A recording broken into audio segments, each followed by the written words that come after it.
काल जी काही जमिनीचा वाद होता साकोर शिवावरती आणि त्या बातमीच्या आधारे एक तुमच्या विरोधामध्ये एक स्टेटमेंट दिलं गेलं.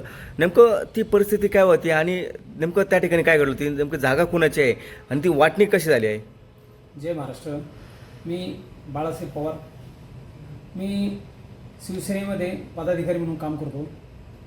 त्याचबरोबर राजकीय, सामाजिक आणि व्यावहारिक अशा कामामध्ये सुरेंद्र भाऊ थोरात जे RPIचे जिल्हाध्यक्ष आहेत ते आणि आम्ही सोबत काम करत असतो. हे काम करत असताना आम्ही जनरली ज्या ठिकाणी योग्य आहे सगळे पेपर तपासून त्या परिसरामध्ये सगळी चौकशी करून नंतर व्यवहार करत असतो. आमचा आजपर्यंतचा असं रेकॉर्ड आहे की आमच्या एकाही व्यवहारामध्ये कुठंही काही चुकीचं आजपर्यंत एकही झालेलं नाही. राहिला ह्या व्यवहाराचा विषय तर दीपक दंडवते जे ग्रस्त आहेत ते अतिशय आडमुठ्या प्रवृत्तीचे ग्रस्त आहेत. त्यांनी सुरेंद्र भाऊ आणि माझी वडील बदनामीकारक अतिशय काल चुकीच्या पद्धतीने स्टेटमेंट केलं आणि आम्हाला बऱ्याचशा कार्यकर्त्यांचे फोन आले की भाऊ तुमच्याविषयी सुरेंद्र भाऊंच्या विषयी तो अशा पद्धतीने चुकीचं बोलत होता. तर ॲक्च्युली ती परिस्थिती एकदम वेगळी आहे. तर आम्ही त्याच्या विरोधात कोर्टात मानहानीचा दावा पण करणार आहोत. तर त्या विषयाच्या निमित्तानं आज तुम्हाला आम्ही त्यातलं काही स्पष्टीकरण देतो. आमच्याकडे सगळं रेकॉर्ड आहे, सगळे कायदेशीर निकाल आहेत. त्या जे 6 जणी बहिणी होत्या आणि हा भाऊ होता तर यांचे कोर्टाने 2005 मध्ये तो दावा कोर्टामध्ये दाखल केला होता आणि 2020 मध्ये त्याचा निकाल झाला. निकाल झाल्यानंतर कोर्टाने समान वाटपाचा निकाल दिला आणि तो निकाल यांना सगळ्यांना मान्य होता. जर त्याला मान्य नव्हतं तर त्यांनी त्याच वेळेला अपील करणं अपेक्षित होतं. त्याने अपील वगैरे काही केलं नाही, ते त्याला मान्य होतं. त्यानंतर कोर्टाने 2020 मध्ये तहसीलदार यांना आदेश केला का हे जे क्षेत्र आहे समान वाटप्रमाणे कोर्टाच्या आदेशाप्रमाणे ते सरकारी मोजणी करून त्यांना त्याचं समान वाटप करण्याचा आदेश केला. तहसीलदार आणि सर्कल यांनी आणि भूमी लेखचे अधीक्षक हे सगळ्यांनी पैसे भरून घेऊन त्यांना पोलीस बंदोबस्त सुद्धा दिलेला होता. तर पोलीस बंदोबस्तामध्ये ते पूर्ण मोजणी करून त्यावर पोल राहून दिले होते. आता हे जे 6 जणी बहिणी आहेत ह्या सुशिक्षित लोक आहेत. हे बाहेरगावी चांगल्या ठिकाणी राहतात, चांगल्या ठिकाणी समाजात चांगल्यापैकी जगतात. तर याच्या आडमुठ्यापणाच्या धोरणामुळे त्यांना ती जमीन विकण्याची वेळ आली. त्यांना ती ॲक्च्युली जमीन विकायची नव्हती. तर त्यांना ती जमीन विकून चांगल्या ठिकाणी गुंतवणूक करायची असं त्यांच्या डोक्यात असल्याने त्यांनी मला बी संपर्क केला, सुरेंद्र भाऊ थोरात यांना पण संपर्क केला. आम्हाला खूप विनंती केल्या, रडल्या अक्षरशः. ते म्हणे हा अतिशय आम्हाला धमकावतो नेहमी, पण आम्हाला त्याची भीती बी वाटते का हा कदाचित आम्हाला मारू पण शकतो म्हणे. प्रॉपर्टीसाठी तो कुठल्याही टोकाला जाऊ शकतो.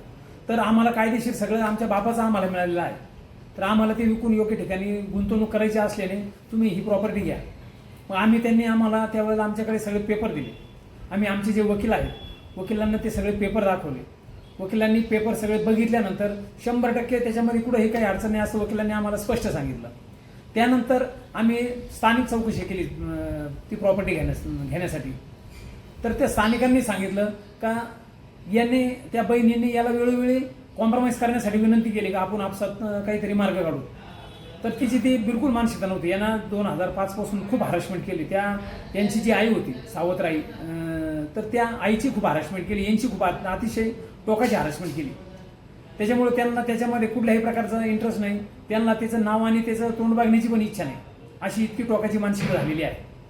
तर त्यांना मदत करायची ह्या भावनेने आम्हाला जे मध्यस्थी लोक होते अक्षरशः हात जोडून आम्हाला म्हणत होते भाऊ कोणतीही परिस्थिती व्यवहार करा. कारण त्यांनी काही जणांना व्यवहारासाठी चौकशी लोकांची भेटी घेतल्या, पण ते ज्यांच्याकडे व्यवहार करण्यासाठी विनंती करायची हा जाऊन त्यांना भेटून दादागिरी करायचं का मी इथं येऊन देणार नाही, मी मारून टाकीन, मी आमकं करीन तमकं करीन.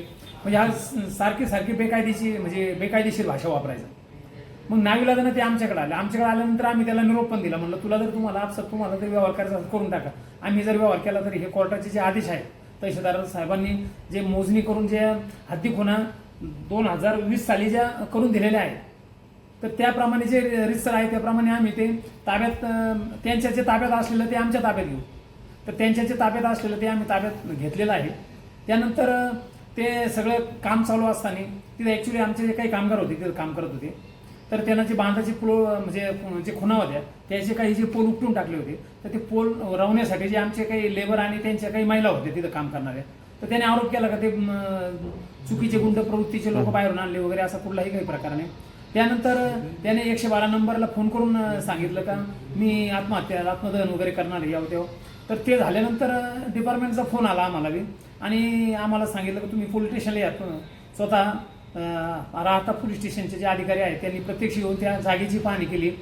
त्यांना हे सगळे पेपर दाखवले, आम्ही कोर्टाचे आदेश दाखवले, मोजणीचे नकाशे दाखवले, ताबा पावती वगैरे सगळ्या गोष्टी दाखवल्या. त्यानंतर त्यांनी आम्हाला पोलीस स्टेशनला बोलून घेतलं आणि पोलीस स्टेशनला बोलून घ्यायच्यानंतर आम्ही त्या जमिनीच्या जागेवर, तुम्ही जर व्हिडिओ बघितला तर जमिनीवर ज्या ठिकाणी काम चालू होतं तर आम्ही एकही बी अर्वाच्य भाषेत बोललेलं तुम्हाला दिसणार नाही.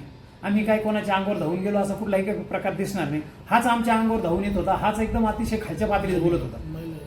तर हे सगळं प्रकार झाल्यानंतर पोलीस स्टेशनमध्ये गेलो. पोलीस स्टेशनमध्ये यानं दुप्पट तमाशा केला. हा पोलीस स्टेशनमध्ये त्या अधिकाऱ्यांना पण म्हणजे त्याच्याकडे त्यांनीच विचारलं तुझ्याकडे काय पुरावे आहेत किंवा कायदेशीर जर तुझ्याकडे काही मनाई असेल किंवा तू कायदेशीर मनाई घेत असेल तरी तुला हे सहकार्य करायला मी सांगतो म्हणे, यांना थांबायला लावतो वगैरे हे सगळ्या गोष्टी त्यांनी सांगितल्या. पण तो ऐकायला तयार नव्हता. त्यांच्यावर आरोप करत होता की तुम्ही सगळे विकलेले, आमच्यावर आरोप करत होता. आणि जे काही प्रतिष्ठित लोक होते आता कोणाबाबतीतच चांगलं बोलत नव्हता. आणि हे अक्षरशः सगळं व्हिडिओ तुम्हाला पोलीस स्टेशनच्या कॅमेऱ्यामध्ये सुद्धा बघायला भेटत. तर त्या ठिकाणी आम्ही त्यांना पोलीस स्टेशनमध्ये सुद्धा निवांत जवळपास आमच्या माहितीप्रमाणे 2 तासाचा वेळ आमचा त्या पोलीस स्टेशनमध्ये गेलेला असेल. त्या 2 तासामध्ये पोलीस अधिकाऱ्यांनी सगळे आमचे पेपर बघितले आणि त्याला विचारलं तुझ्याकडे काय पुरावे आहेत तर त्याचे पण बघितले. त्याचं क्षेत्र आहे 109 गुंठे त्याच्या उतार्यावर आणि मोजणीमध्ये ज्यावेळेस सरकारी मोजणी केली त्याच वेळेला त्याचं 109 गुंठे क्षेत्र सोडून जे राहिलेलं क्षेत्र आहे म्हणजे 166.50 असं गुंठे असं क्षेत्र ह्या 6 बहिणींचं होतं. तर हे जे क्षेत्र होतं आम्ही जे क्षेत्र घेतलं आमच्या क्षेत्रामध्ये 6.5 गुंठे क्षेत्र ॲक्च्युली आम्हाला कमी येत आहे. पण आम्ही त्यासाठी कोणाशी वाद घातला नाही. आणि याचं जे 109 गुंठे क्षेत्र आहे याचं ते मोजून काढून त्याच वेळेला काढून दिलेलं आहे ज्या वेळेला सरकारी मोजणी झाली. काल सुद्धा खुना करताना त्याचं जे उतार्याप्रमाणे क्षेत्र आहे ते पहिलं मोजून काढून दिलेलं आहे. ते पहिल्या ज्या खुना होते त्याच खुनावर खुना केलेला आहे.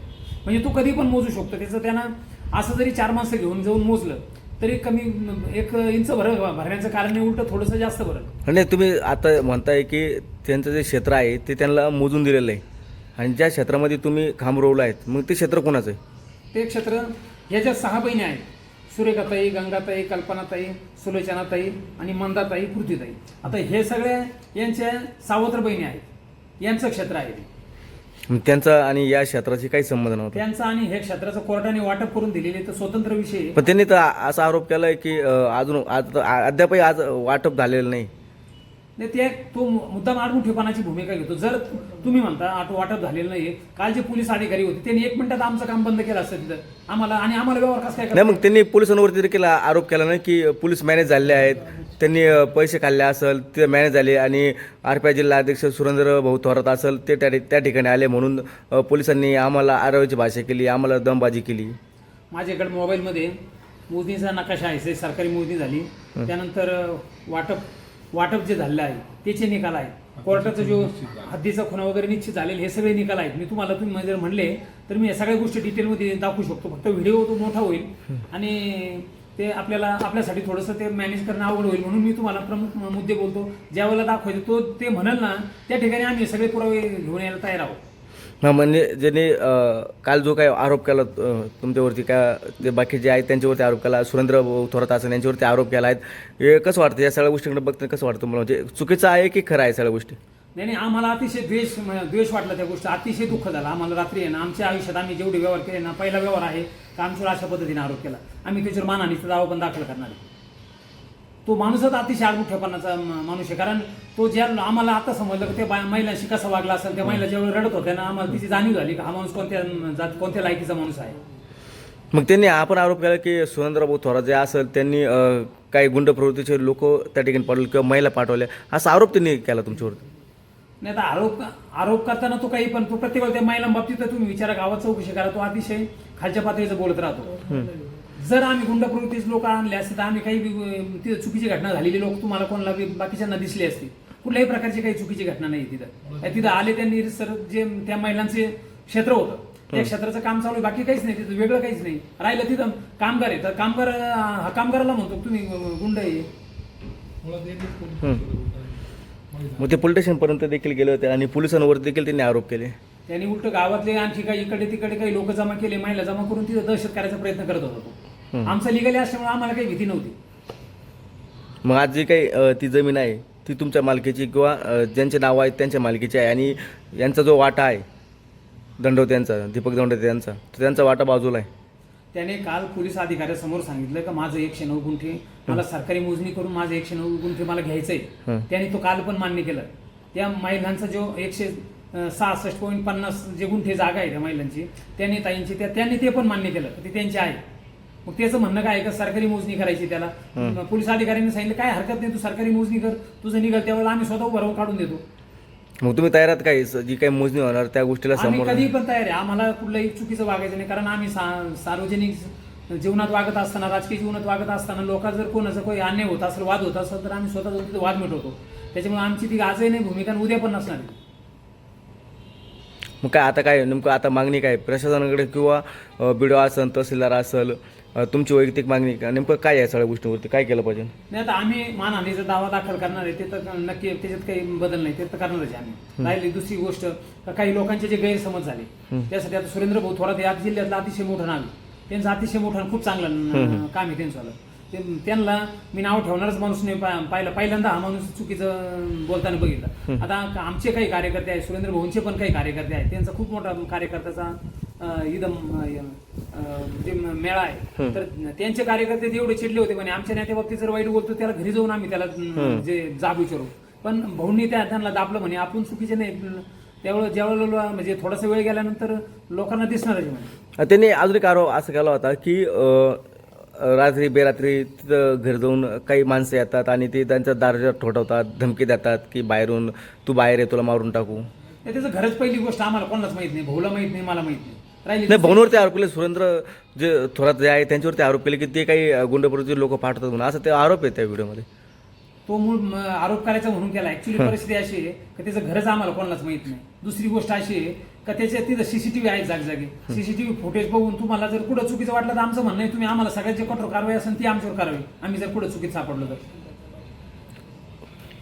त्या संदर्भात अजून एक आरोप असा केला होता की साकोरे गावामध्ये मुळशी पॅटर्न घडतोय, म्हणजे कुठेतरी लोक जमा करायचे, मुलं जमा करायचे, महिला जमा करायचे आणि जमिनीवरती ताबा घ्यायचा.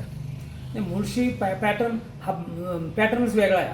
मुळशी पॅटर्न दहशत दादागिरी करून जी गावातली शांतता खराब करून लोकांना फसवणूक करणं, लुबाडणं लोकांना ह्या उद्देशानं घडलेल्या घटना त्याला मुळशी पॅटर्न म्हणतात. ह्या प्रकारचा त्याचा कुठंच काही संदर्भ नाही. हे अतिशय सरळ सरळ व्यवहार आहे. उलट हा जे त्या महिलावर जे अन्याय होत होता तो अन्याय दूर करण्याचं काम आम्ही केलं. त्याच्यामुळे मुळशी पॅटर्नचा याचा काही उलट माझी अशी एक आपल्या सगळ्या पत्रकार मित्रांना एक विनंती आहे की आपल्याकडे जर एखाद्याने काही जर चुकीची माहिती पुरवली किंवा चुकीचं जर काही सांगण्याचा प्रयत्न केला तर आपण सुद्धा तिची खात्री करावी. किंवा आमचं असं म्हणणं होतं कालच्याच बातमीत तुम्ही आमचं त्या ठिकाणी म्हणणं मांडणं अपेक्षित होतं, पण परस्पर ती बातमी पडली. आणि इथून पुढे तेवढी एक विनंती राहील का काही असलं तर आम्हाला तुम्ही आमचे नंबर आम्ही जाहीरपणे सांगतो, भाऊचा सांगतो, माझा सांगतो. इथून पुढं 97 67 52 71 कोणाला काही प्रॉब्लेम असेल तर डायरेक्ट आमच्याशी फोन करा. आम्ही तुम्हाला ते काय असेल ते एकदम स्पष्ट सांगू. तुम्ही पेपर ज्या ठिकाणी दीपक म्हणून सोडून द्या, पण तुम्ही दुसरं जरी कोणी बी आम्हाला म्हणले व तुमच्याकडे काय पुरावे आणून दाखवता तुम्ही म्हणता त्या ठिकाणी आम्ही 100% तुम्हाला सगळे कायदेशीर जे पुरावे आहेत, जे सर्व लिगली आहेत ते सगळे दाखवायला तयार आहोत. तुम्ही म्हणता की आता मुळशी पॅटर्न नाही किंवा बाकी तुम्ही जे बोललात की पण त्या ठिकाणी जे काही मुलं त्या ठिकाणी आले होते, त्या महिला होत्या, नेमकं त्या कोण होत्या आणि कशासाठी आल्या होत्या तिथं? नाही, ऍक्च्युली वस्तुस्थिती अशी आहे का ते कामगार होते आणि त्यांच्या महिला होत्या. त्यांना ते काम करण्यासाठी त्यांचे ते लोक त्यांना ते गरजेचे असतात, ते तेवढे लोक होते तिथं.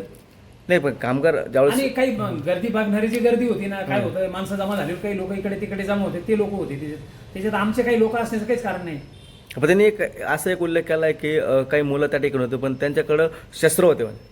नाही, शस्त्र काठी लाठी याचा काही संबंधच येत नाही ना, याचा काय विषय येतो, कारण तिथं वादाचा विषय नाही ना. तुमच्या माहितीसाठी सांगतो, हा 100% आम्ही जर आता त्या जमिनीमध्ये काही अडचण आली ना तर कायदेशीर आम्हाला शासनाकडून पोलीस बंदोबस्ताचा आदेश मिळणार आहे. आम्हाला ते वाद घालायची गरज काय, जे शासनाकडून सरळ होतं बिगर त्रासाचं तिथं वाद घालण्याचं काही आवश्यकताच नाही.